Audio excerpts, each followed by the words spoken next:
16-godišnja učenica Politehničke škole u Kragujevcu preminula je od predoziranja. 15-godišnja tinejdžerka iz Aranđelovca na kućnoj žurci je uzela ekstazi, nakon čega je doživjela moždani udar i 4 dana kasnije preminula. 17-godišnji mladić preminuo je nekoliko sati nakon što je pronađen kako ispred jednog beogradskog splava leži u bunilu i grči se u bolovima, jer je u sebe uneo smrtonosnu dozu ekstazija. Devojka, pronađena mrtva na klupi u Beogradskom parku, preminula od prevelike doze narkotika. Ovo su neki od naslova koji upozoravaju javnost u Srbiji na sve češće predoziranja sa smrtnim ishodom od droge. Da, zaista je bilo, nažalost, smrti mladih ljudi u proteklom periodu od sintetičkih drogi. Tu nadležne službe, kao što je tužilaštvo, policija, vode istragu.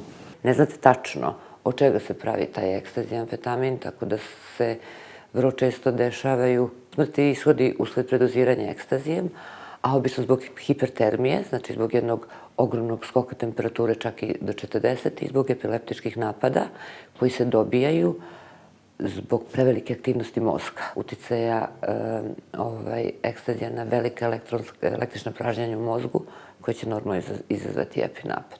Ti mladi ljudi su ostavljeni od svojih drugara zato što verovatno niko nije prepoznao nešto iz straha, nešto iz nečeg drugog, ali u svakom slučaju nisu prepoznali da se mogu pozvati adekvatne službe koje bi pokušale da pruže pomoć i sigurno bi im pružile adekvatnu pomoć. Psihoaktivne supstance se mogu klasifikovati na više načina, a najčešće po dejstvu. 4 glavne grupe su stimulativi, koji podižu energiju i raspoloženje, depresori koji umiruju i opuštaju, opijati sa anestetičkim i euforičnim efektom i halucinogeni, koji menjaju opažanje, emocije i misli. Po poreklu, mogu biti prirodne i sintetičke. Sintetičke droge su, ako se droge mogu meriti koje su opasne i koje nisu opasne, ali su sintetičke droge jedne od najpodmuklijih, ako tako mogu da kažem. Njihove specifičnost jeste u tome što su to hemijske supstance koje se proizvode na raznorazne načine. Ekstazi i speed su takođe droge koje se nekako vezuju za mladost, za 17, 18, 19 godinu, za rejv žurke, za izlaske subotom i nedeljom. Vrlo su dostupne, baš dostupne. Nije visoka cena, da ne pričam stalno da se ekstazi prodaje u obliku tableta, speed je beli prah koji se uzima intranazalnom administracijom i jedan i drugi daju povećanu energiju, mogućnost igre, plesa u toku cele noći, daju povećanu želju za druženjem, normalno jednu ekstremnu žeć, zbog koga obično to na sreću, ovi koji uzimaju ekstazi znaju pa uzimaju veće količine vode jer je dehidracija zbog te prekomerne fizičke aktivnosti velika. Psihodelici, odnosno droge koje izazivaju halucinogene efekte, su LSD, odnosno čuveni tripovi, sličice, i pečurke kojih su sve više i više upotrebi takođe među mladim ljudima. Ranije je LSD bio vezan za jednu drugačiju opet populaciju umetnika, slikara. Ponovo, aktuelno je mnogo rašireniji nego ranije. I jedna i druga supstance su halucinogene, znači dovode do prisustva i vidnih i optičkih halucinacija. Vidite ono čega u životu nema, čujete ono što ne možete da čujete. Obično, pre nego što uzmu LSD ili pečurke, mladi ljudi imaju priču od starijih kako se otvaraju određene čakre, određeni delovi mozga, čujete boje, osjećate ukus, vidite miris, znači imate više dimenzija osjećanja nego što ih običan čovek ima. Ja to ne bih preporučila. Znate, nikad ne znate koji ćete deo mozga otvoriti, a da ga nikad više ne vratite. I to je onaj poznati bad trip. Loše putovanje i sa LSD-om i sa pečurkama.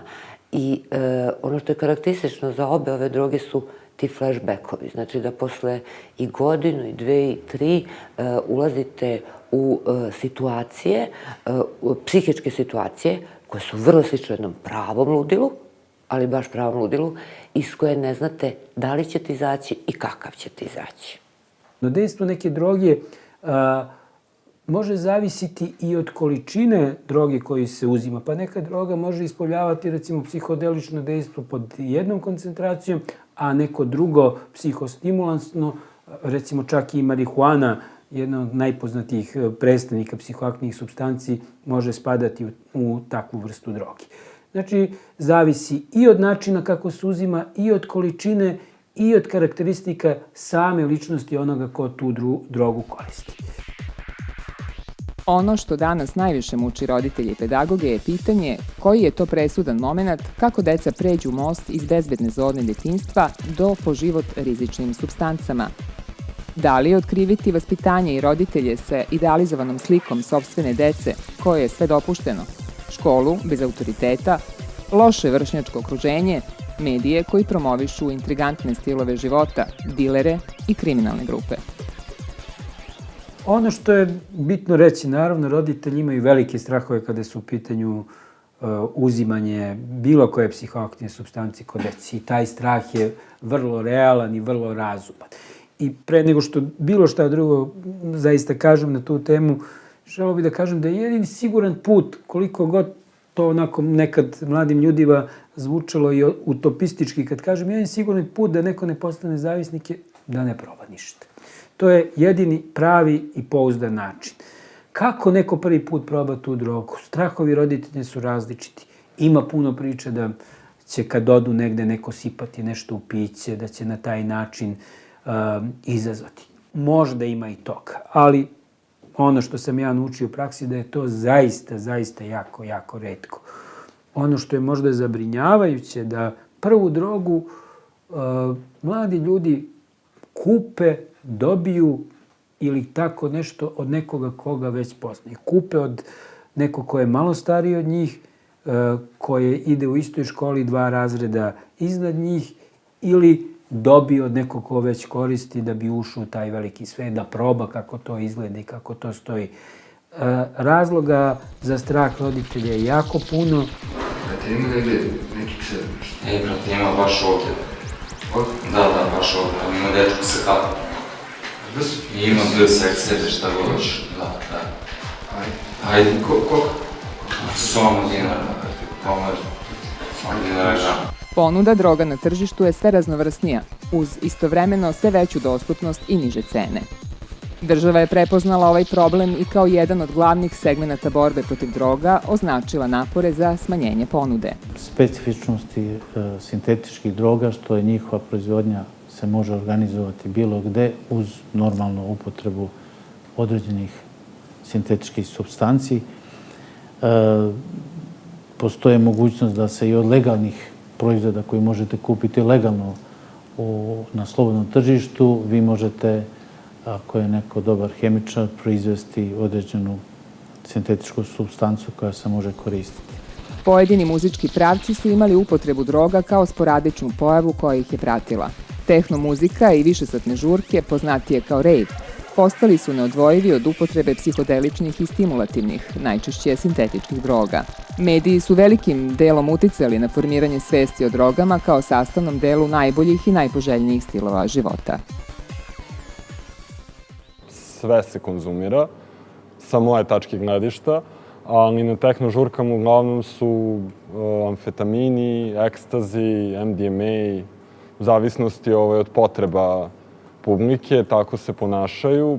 Prepoznajemo ih po, da kažemo, pokretima, facijalnim ekspresijama, da li im prija muzika ili ne, samim tim oni daju neku jasnu definiciju na čemu su, ajde tako da kažem. 75% publike koristi neki vid supstance, 25% ne, ako gledamo na 100% populacije. Poenta bilo koje vrste muzike jeste vezivanje i pokušaj da se ta muzika razume. Ja mislim da konzumacija supstanci pravi problem, da kažemo, konzumerima i uživaocima droge, da jasno vide sliku šta slušaju i šta im je, da kažemo, primarno. Oni samo žele da čuju jak bas koji će da tu supstancu koju u njihovom telu prodrama i da stvori neki efekat koji će njima biti wow. Pojedine medijske kuće su već preduzele mere o sačinjavanju edukativnih i promotivnih filmova koji normalno promociju zdravih stilova života, znate. I oni to je u današnjem vremenu kada vi imate gde su mediji zauzimaju zaista jednu veliku ulogu u svim segmentima. Zaista je potrebno da se i oni uključe i da pruže svoj doprinos koliko u tome. Mediji mogu biti da utiču i pozitivno i negativno. Mi smo svedoci da ponekada mediji formiraju neka mišljenja kod jednog broja ljudi, iako ta mišljenja i odnosno to nisu baš pozitivne. Uticaj medija je jako bitan i ponekad smo, nažalost, svedoci da je uticaj medija, bilo pisanih, bilo štampenih, bude negativan. Prethodnih godinama smo imali jednu kampanju koja je govorila u prilog tome da marihuana je čudotvoran lek za sve to.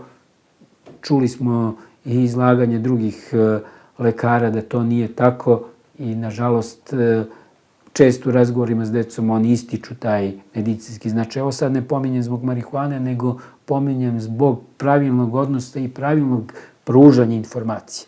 Samo ispravna informacija može imati efekt. Upotreba droga kao sredstva za duhovno iskustvo stara je koliko i civilizacija.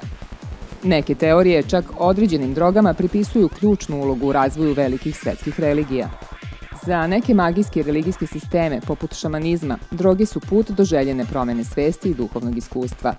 Psihodelične droge imaju tu ulogu da svest prebace u druge dimenzije stvarnosti, probude skrivene moći uma, pojačaju percepciju stvari i pojava nedostupnih ljudskim čulima i na kraju dovedu ljudsko biće do višeg nivoa egzistencije i besmrtnosti. Nekako karakteristično je bilo za sve generacije da su u svojoj 17. i 18. proučavali specifični pisce i knjige i ne znam ko još nije čitao Kastanedu u 17. i 18. i ko se nije interesovao za šamane, pejotl, meskalin, otvaranje nekih drugih dimenzija koje nama, običnim smrtnicima, nisu poznate, drugim dimenzija mozga, osjećanja, percepcije sadašnjosti, percepcije budućnosti.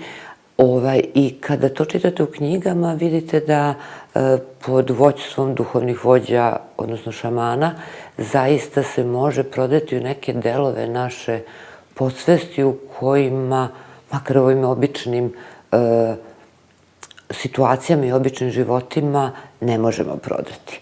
Moj prvi susret sa Ađehuaskom se desio još 2015. godine, nakon jednog jako ozbiljnog ličnog događaja koji mi se desio, nakon kojeg sam se osjetio u obavezi da prosto potražim pomoć, ali neko sam shvatio da klasična vrsta pomoći koju mogu da dobijem nije bila dovoljna, te sam stupio u kontakt s jednim drugarom kojim je bio spomenuo da mu je ista ta Ađehuaska, to jest Džahe, kako se zove u Kolumbiji, kako mu je Džahe, dakle, pomogao da izađe iz nekog baš ozbiljnog problema.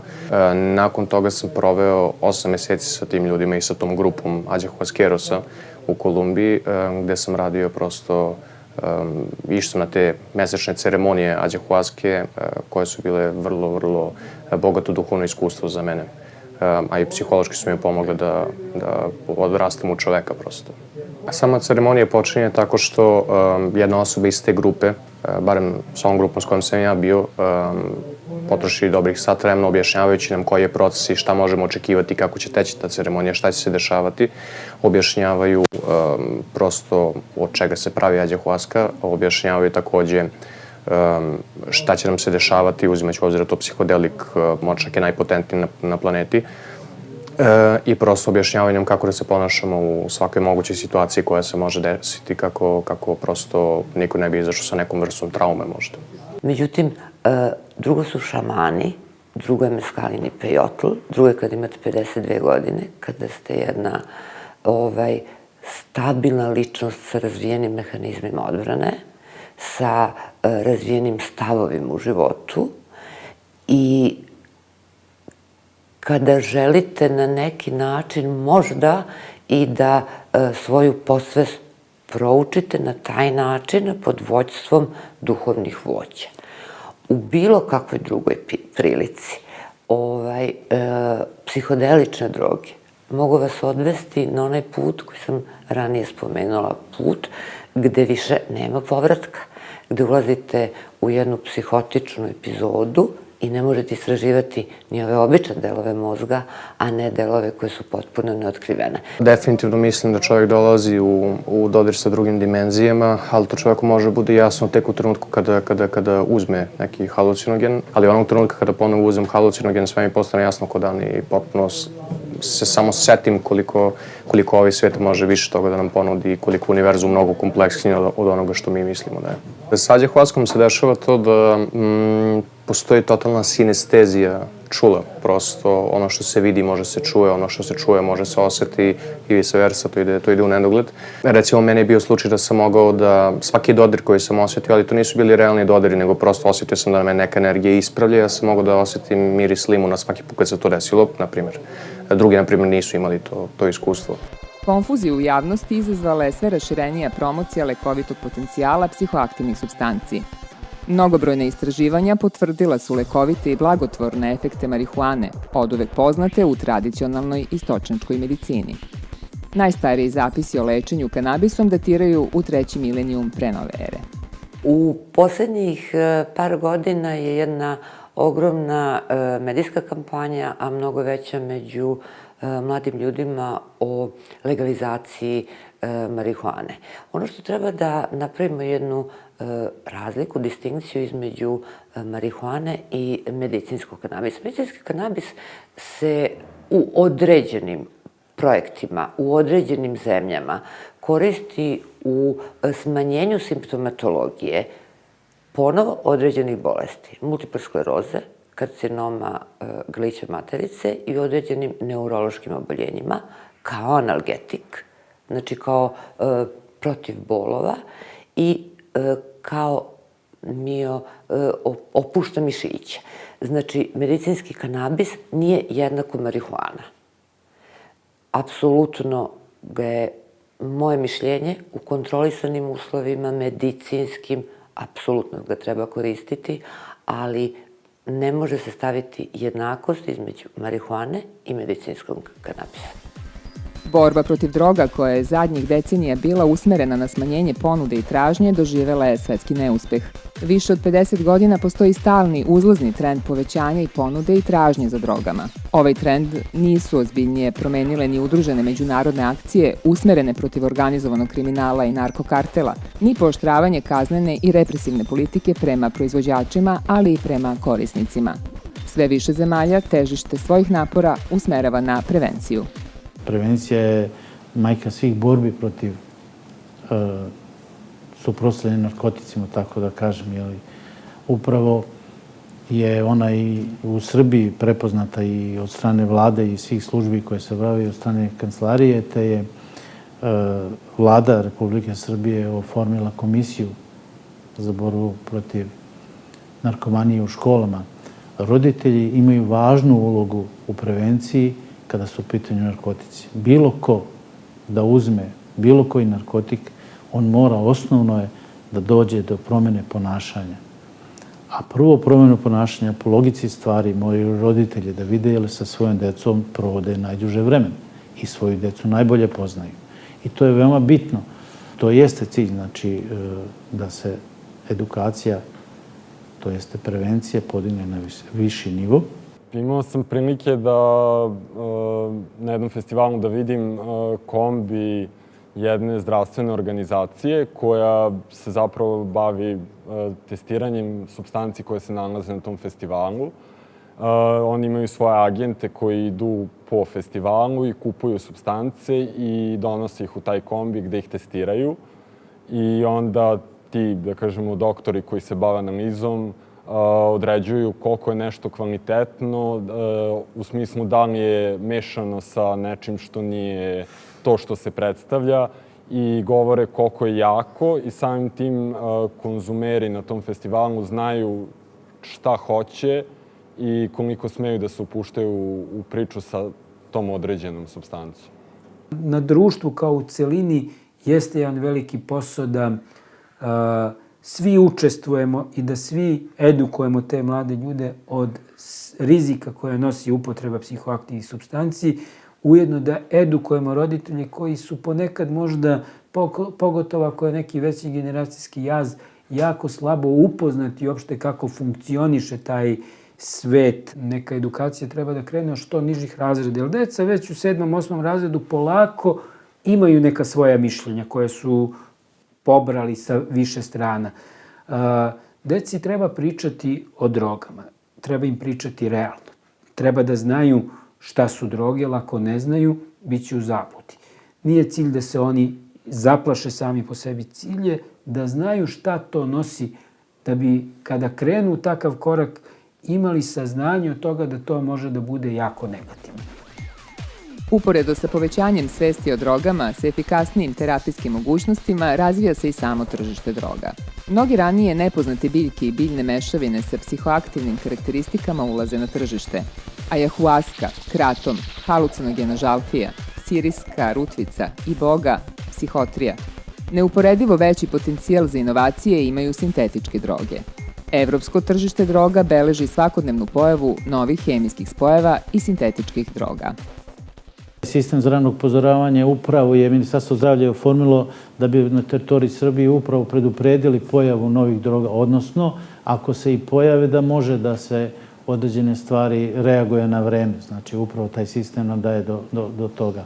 Ono koliko je meni poznato, do sada su registrovane oko 20 vrsta novih koje su registrovane na teritoriji Srbije, a mnogo više je informacija koje smo dobili do Evropskog monitoring centra koji nas je obavestio na teritoriji Evrope o pojavi novih sintetičkih supstanci ili uopšte o pojavi novih narkotika. Toku 2017. godine Evropska agencija za monitoring droga je registrovala oko 670 novih psihoaktivnih supstanci.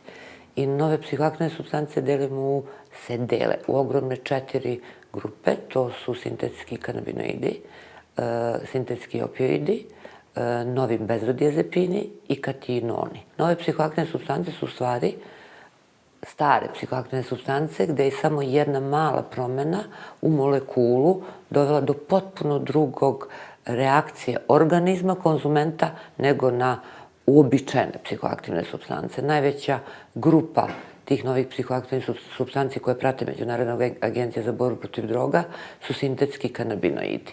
Oni se takođe vezuju za CB1 i CB2 receptore za koje se vezuje THC, ali potentnije 2 do 1000 puta od THC-a. Klinička slika je ponovo drugačija nego uzimanje marihuane. Dolazi do jedne ekstremne, ali izuzetno brze agitacije, takođe ili ekstremno izuzetno brze letargije, do izliva besa, agresivnosti, halucinacija, u psihičkom smislu, u fizičkom smislu, do palpitacija, tahikardije, znači ubrzanog rada srca, bolu u grudima, ekstremnog znojenja. Znači jedna klinička slika koja je puta 5 u odnosu na kliničku sliku uzimanja THC-a. Do te mere su nepredvidive reakcije na ove nove psihoaktivne supstance da je Agencija za borbu protiv droga rizik od akutnog trovanja, od predoziranja, digla na ogromnih 9%. Tako da je borba sa novim psihoaktivnim supstancama tek predstoji. Samo recimo da dodam da kod novih opioida se oni prodaju kao sprej za nos. To je apsolutno neuobičajeno i internet prodaja je nešto što pokušava Agencija za borbu protiv droga da stavi pod kontrolu jer je to najveće tržište kad su nove psihoaktivne supstance u pitanju. Kada je borba protiv droge u pitanju, tu ne može bude podeljenih, bar ja tako mislim, ne može da bude podeljen, ne mogu da budemo mi i vi, nego moramo da budemo svi zajedno.